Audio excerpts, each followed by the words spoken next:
All right. We are back here at Song of the Day, coming to you from the Rock Cave. I'm your host, Mark Pierce. It is Monday. What do we got going on this week here in the Rock Cave? This is an album I'm excited for today. I'm excited for today's topic. This is an album we covered in season 1, but it's one of the albums on the list that I'm going to do again in season 2 because it's such a big anniversary. There's a few of these that will get special treatment like this. It's just the way it has to be. Plus, it's not like all of you have seen every episode, all 640 shows, right? There might be a few of you.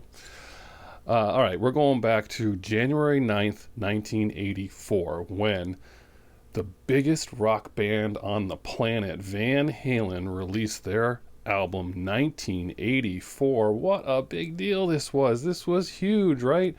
This is just amazing. My high school years, all about Van Halen for sure. Now remember, they're coming off of Diver Down. Now Diver Down was kind of a throwaway for them. They really were coming off that massive Fair Warning tour, my favorite Van Halen album, Fair Warning.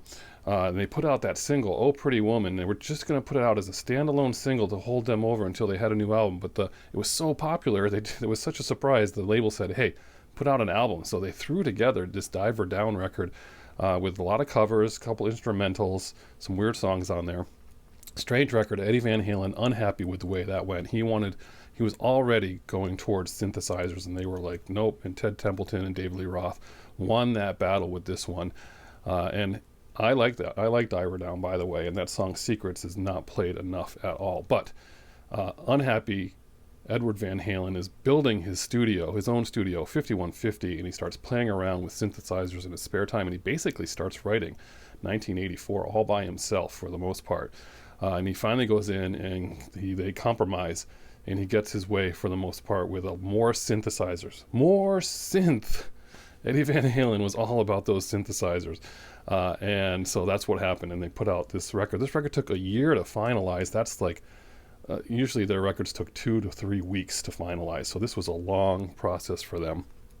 But 38 years ago it dropped, and I remember the single came out for Jump, and I remember knowing when this album was going to come out, and it's probably the first album I ever remember like waiting for its release, like looking forward and being aware when it was coming out and being somewhere to get it like ASAP, to buy it right away. I mean, that's what I do remember, that was probably the first album that I ever did that for. And so and it was worth it. It was worth it. This is a huge record. Over 10 million copies sold of this record.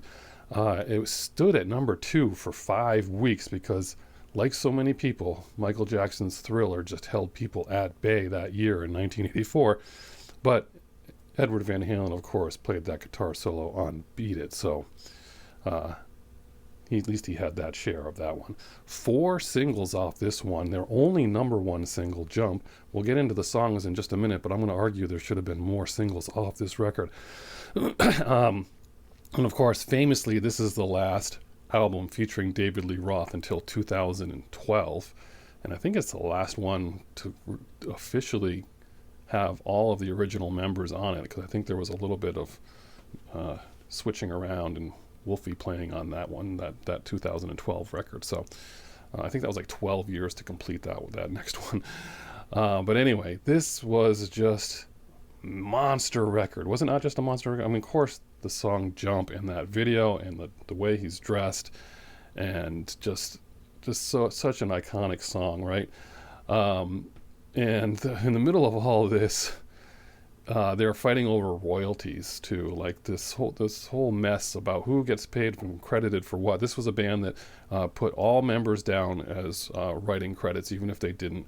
This record was primarily written by David Lee Roth and Edward Van Halen, but the other guys got credit too. But later they would renegotiate without David Lee Roth and get 5 times more royalties. Anyway, ugly. This is when the ugliness was brewing, and hence the reason why it was their last record together. But let's get into the songs on this one. All right, side 1, 1984, that nice intro of instrumental just to get you going, right? And right into Jump. I mean, I can't say enough about Jump. I mean, you might be tired of the song by now, but it's such a good record. Such a good record. And it just defined us in the 80s. It did, right? It just did. Then you got Panama. All right, now is Panama the best song on this record? I mean, this has got the guitar in it. This is where they forgo the synthesizer, and they've got Eddie at his best on guitar. They've got his Lamborghini revving in it. They put the speakers in the tailpipes. And this one is probably the favorite for a lot of people on this record. And there's a good argument there to say that this is the best song on the record. But these next two songs, these ones are the ones that I think could have been singles. How about Top Jimmy? Top Jimmy, I mean, I love that song. This is a great song. It's fun. And I think it should have gotten more attention. And then the next one, I think, is the one that most people argue should have been a single. Drop Dead Legs. Huge guitar work for Eddie Van Halen. And this one absolutely should have been released as a single. Flip that record over, and you got that iconic drum intro to the song Hot for Teacher. What do we got right here? I wasn't prepared. Hot for Teacher.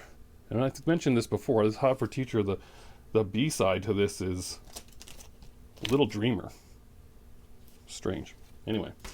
Hot for Teacher. I mean, the iconic music video, Waldo, them as kids, the whole scene. I mean, you know, Hot for Teacher is that's a lot of people are going to say that's the best song on the record, but that certainly was yet another iconic moment. I mean, MTV and Van Halen, these videos were just so good. They just helped put them over the top as far as that's concerned. Next up, I'll Wait. That power ballad, synth and guitar together, merged together perfectly into the power ballad.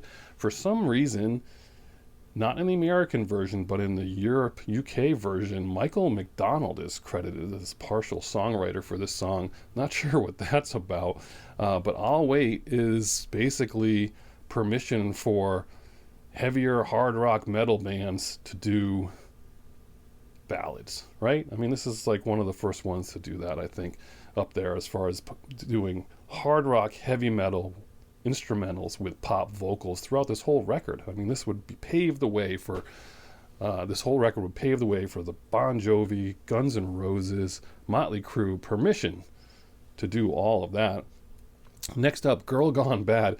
What's up with Girl Gone Bad? That's like starts off before David Lee Roth starts singing. It's like a progressive prog rock song. Could have been Rush, I think, right? But there's nothing wrong with that song. It's just a little odd. And same with House of Pain. Also a little odd, but those two work fine. It's a great record. So what do you guys remember about 1984? Again, it was just over-the-top hugeness, just everything. The guitar, the synthesizers, the videos, David Lee Roth, the music, the album cover, the tour. I was supposed to see that tour. It was supposed to be my first concert, but I was denied. And ended up being Aerosmith, but that's a pretty good second place right there. So, what is your song of the day? This is a tough one for me because I could go with Top Jimmy or Drop Dead Legs. But how about Panama? Let's do Panama as your song of the day from Van Halen. This is an awesome way to kick out your work week. Whatever it is you're doing, enjoy it. And as usual, I'll catch you on the flip side.